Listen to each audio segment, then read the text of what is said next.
whatever it takes to save my son. My mom, people told her, look, when you pray that prayer, you got to be serious. God's going to get his attention. And I knew I was dying. I knew it. And he told me, I'll never forget that day. He says, you're either going to live for me or you're going to die and go to hell. Wow. And I said,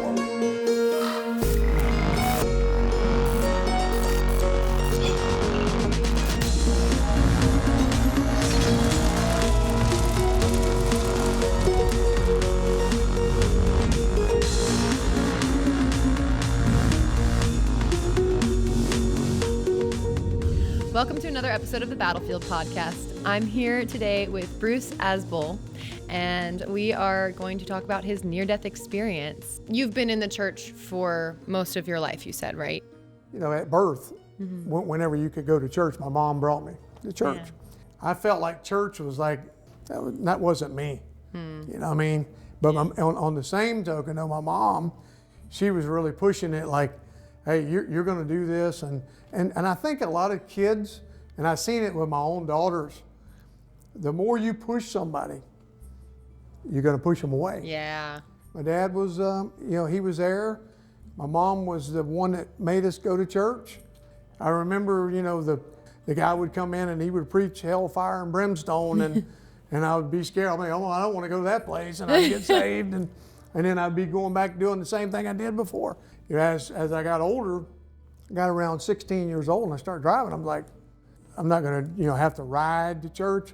I'll be there, and then next thing you know, I wouldn't go to church. And so it really was always kind of an up and down. Now, my mom was in the church since she was 19 years old. So she prayed a prayer that I don't even think she knew the magnitude of the prayer. And she prayed, whatever it takes to save my son. Wow. Well, and what we were taught that even a not saying I was a non-believer, I believed, but I just wasn't living that committed life. Yeah, you were living more for the world. I was living for the world. And God was just kind of like, yeah, he exists, but he loves me. He'll forgive me, grace. I always was scared of not being drawn by his spirit. People told her, look, when you pray that prayer, you got to be serious. Something bad is going to happen. God's going to get his attention. Yeah. And so I'm at Winn-Dixie, still working at Winn-Dixie, and I'm in the meat department. It was on a Sunday. The last person that's there has to do all the cleaning. There was a spot in the cooler that wasn't getting clean. I couldn't get it up, so I was like, you know what? Let me go get the buffing machine. Now, not thinking, the buffing machine was propane. I'm filling the whole room up with carbon monoxide and not even realizing what I'm doing. Wow. So as I'm doing that, I go, and next thing I know, I start getting a chest pain. I'm thinking, what's going on? God spoke to me just like through my spirit. And I knew I was dying. I knew it. And he told me, and this was July 14, 1992, I'll never forget that day. He says, you're either going to live for me or you're going to die and go to hell. Wow. And I said, whoa. So as that started, then you've heard people say, your life starts flashing before you. Well, that's what happened to me. And so this whole time, I didn't feel that release, like, okay, you're good. Yeah. So I'm like watching, everybody's in slow motion. So when they get me there, my blood pressure is like, they couldn't even register the pulse. It was so high. So I'm laying there, and all this stuff's happening. Everybody was just, I was like, hey, I'm over here, help me out. What's going on? And the doctor, I could barely understand what he was saying, because I was like, I guess I was, out of it. Yeah. I was dying. And he says to me, what have you been around? And I'm like, oh. He was like, his voice was muffled, and I mean, it was like there was no clarity nowhere. I still didn't put the buffing machine and the cooler together. Yeah. So when I had done that, I had hit it with the hot water. Well, basically all I did was opened up all the fumes, and I was breathing these fumes in with this hot water the whole time. So all the nurses was laughing, cutting up, and I'm like, hey, I'm dying over here. Why are y'all? Why, you know? I mean, they were just not. It was almost like it was a joke. And then God was bringing me down that road. He was serious. He was like, I'm done with you. I got a work for you to do. Yeah. And you're either going to do it or the whole time, I still didn't have a release. I wanted to see my daughters. I wanted to see my mom. I wanted to see my dad. I wanted to see all, it was like my whole world was just racing to the end. And I knew this was the end. I knew it.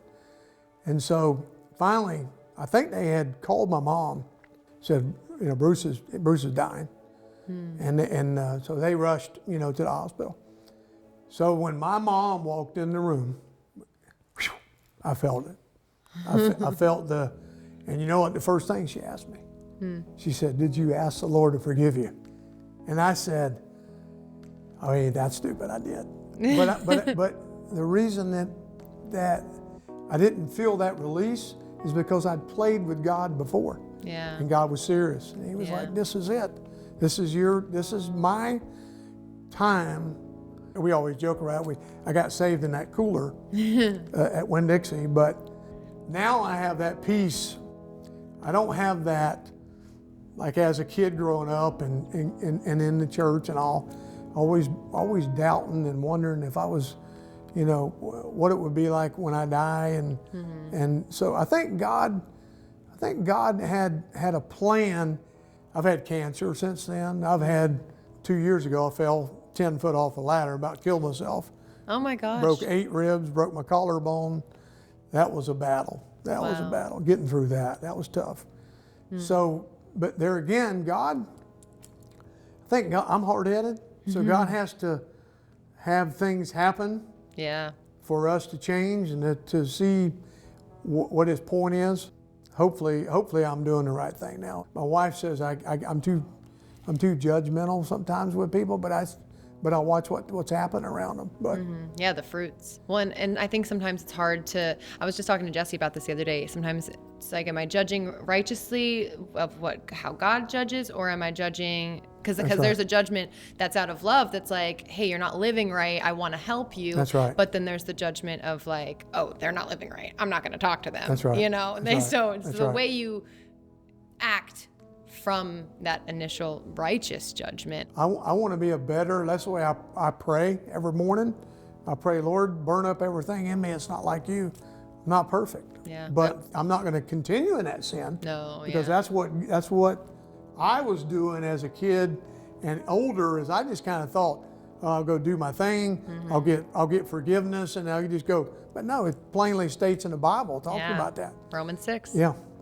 Don't be doing that. Yeah. And like you said, you can't have this expectation of perfection because we all fall short. Yep. But that's not a reason to not do better. If somebody asks you what you do, what's the first thing you say? You're going to tell them about your occupation. Yeah. But are you really talking, like, hey, I'm trying to win souls? And I pray that way. Lord, put people in front of me that I can witness to. Yes. That I can talk to. And I can, like if I'm at the gas station, I'm standing there and God's like, hey, I want you to say something to him or her.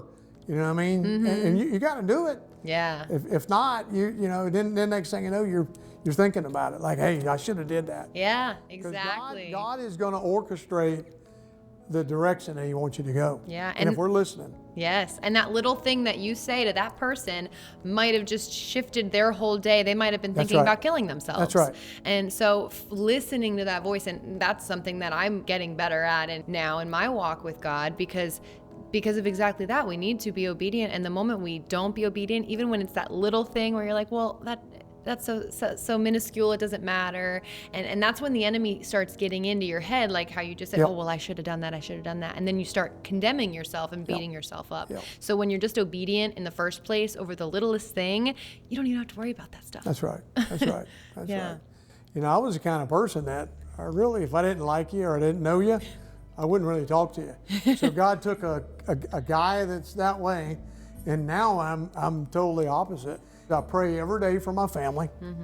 I pray, for my unsaved loved ones and my unsaved friends. Yeah. And I know God will stir them because God, that's what I want him to do. Yeah. Yeah, and I don't know if I've had to come to that kind of prayer, like, hey, take that protection off, and then come in and do whatever you got to do. Yeah. I probably should do that. Yeah. Because if God could basically show you people in hell, take you there, and show you the people, you would be spending your time trying to get people to be saved. Yeah. That would be that's your goal. Yeah.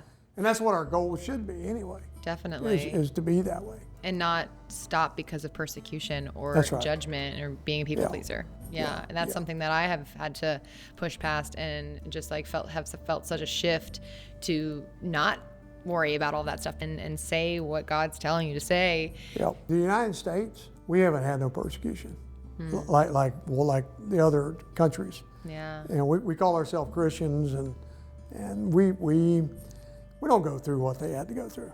No. Or what they're going through now. Yeah. And I thank God for all those, ministries and all that are doing that type of stuff. And when I get in my truck, I'm going to have to start praying again, because the enemy don't like any kind of stuff like this. Yeah.